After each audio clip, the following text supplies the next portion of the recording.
Hey, how you doing, everybody? Welcome back to Big Frog's 4x4.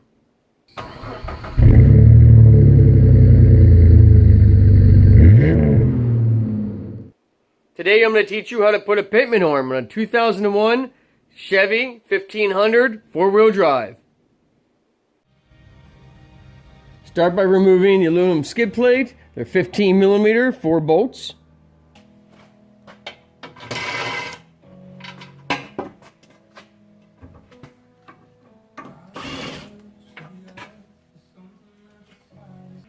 Next, you remove both of your sway bar mounts from both sides of the frame. They're 10mm bolts. Make sure you try to spray a little bit of lube up here on the threads up on top.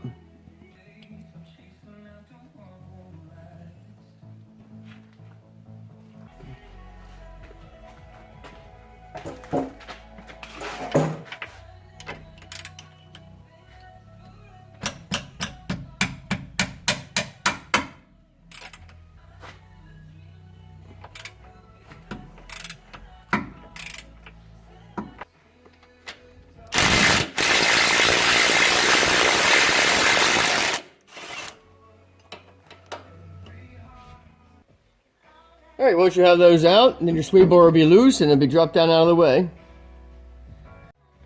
Next, you remove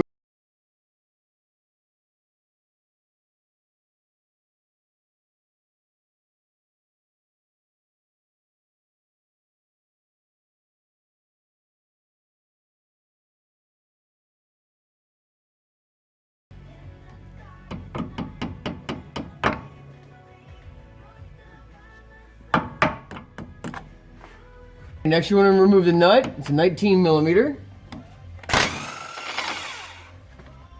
At very least, you're going to have to take 2 of these bolts out for your steering gearbox and loosen one of them. If you still can't get into your Pitman arm to get it off the gearbox, you're going to have to remove all 3. These are 21mm.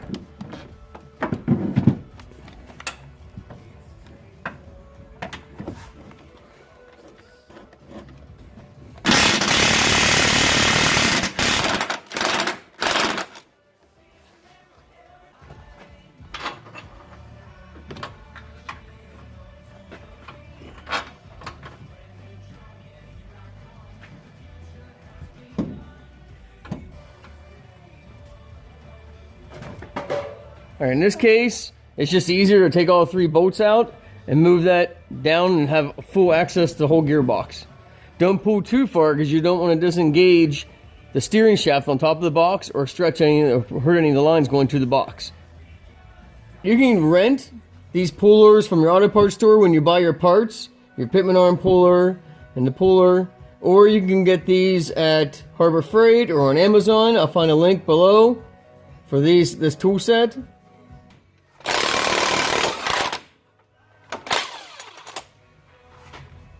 Now, before you put the Pitman arm puller on, you want to slide this boot up out of the way. For that, you can use a pry bar or a large screwdriver and just kind of work it up and out of the way.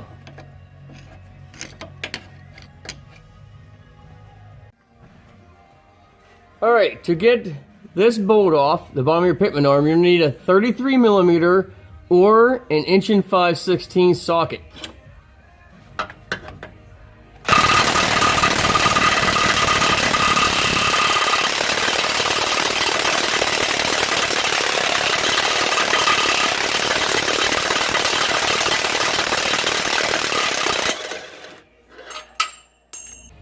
Now, before you pull this off, you want to make sure that you mark your alignment. So you can mark these marks up with your new Pitman arm. So when you get this Pitman arm pulled off, you'll lay them side by side or on top of each other and put the same mark on, and that way you're sure that you get this oriented correctly to the gearbox. It only goes on 4 different ways, but if you put the large slot, because there's a large slot and then a bunch of small splines, if you put that large slot in the wrong place, your steering wheel is going to be a full quarter turn off. So make sure whenever you do this that you put a mark in it and make sure you get it in the same place and get the new Pitman arm in the same place.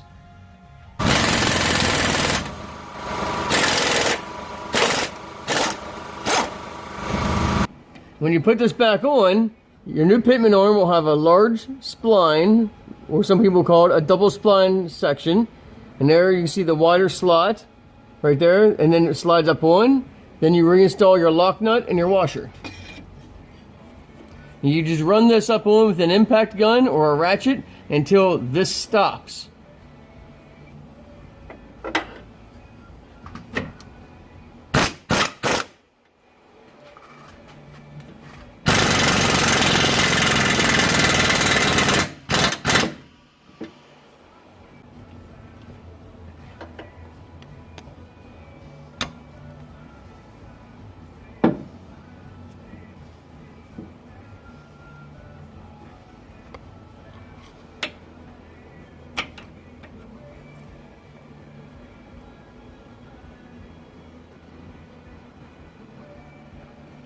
You'll see in the dust boot, I'll slide it down the whole way. Hope you will see that. There's an actual seal right here that you want to make sure that it is still just slightly up inside your gearbox. That'll help keep any dust or dirt or anything like that out of your gearbox as well. So make sure that seal is just stuck up in there still.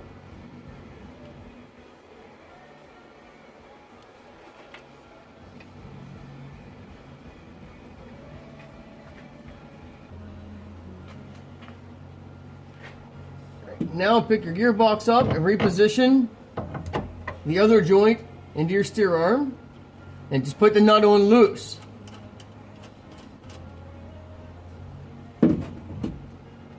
Now you can bolt your gearbox back in.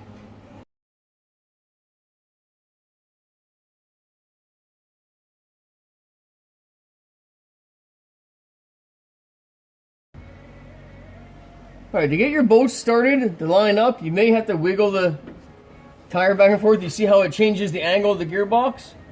You may need to move that around a little bit just to get the angle properly, so you can get your nuts started, or your bolts started into the gearbox.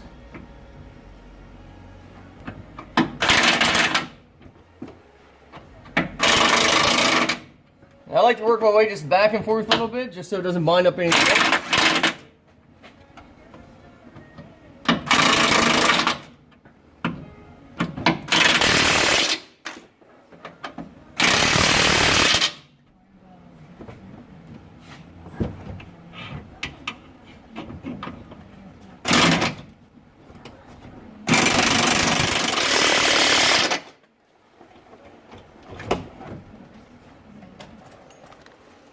You tighten them up by hand or with a torque wrench.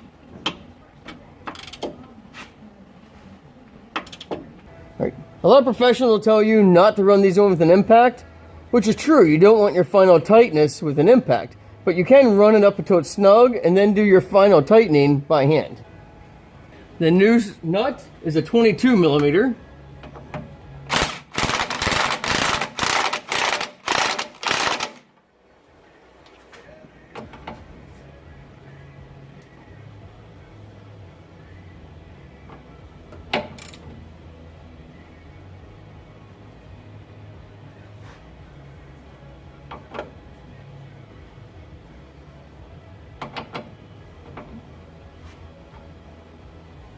Now your goal here is to get that hole lined up with one of the slots in the castle nut, and that way you can get your cotter pin through. You don't want to go over tight, so if you're in between, if you can't go far enough tightness to get it on, then you want to back it off to the other side of the hole. You want to turn the cotter pin so that the head slides into the slot, and then you can bend your cotter pin over.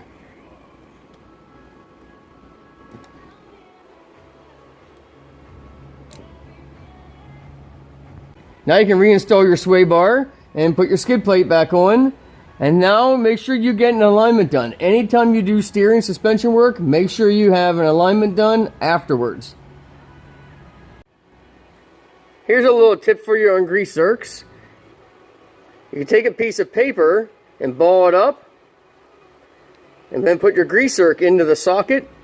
And what that does is it allows this grease zerk not to push all the way down in. It lets the thread stick out so that you can put your ratchet on it and then insert your grease zerk. Unless you have a designated socket for this, if you work with a bunch of other guys to share tools, make sure you take that paper towel out or that piece of paper, whatever you stuffed in there, so you don't screw the next guy. Alright, now you can put your grease zerk in.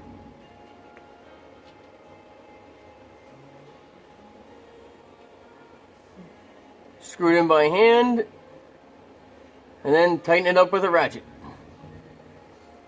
Thanks for watching Big Frog's 4x4. Don't forget to like and subscribe. Hit that bell if you want notified of every video as it comes out.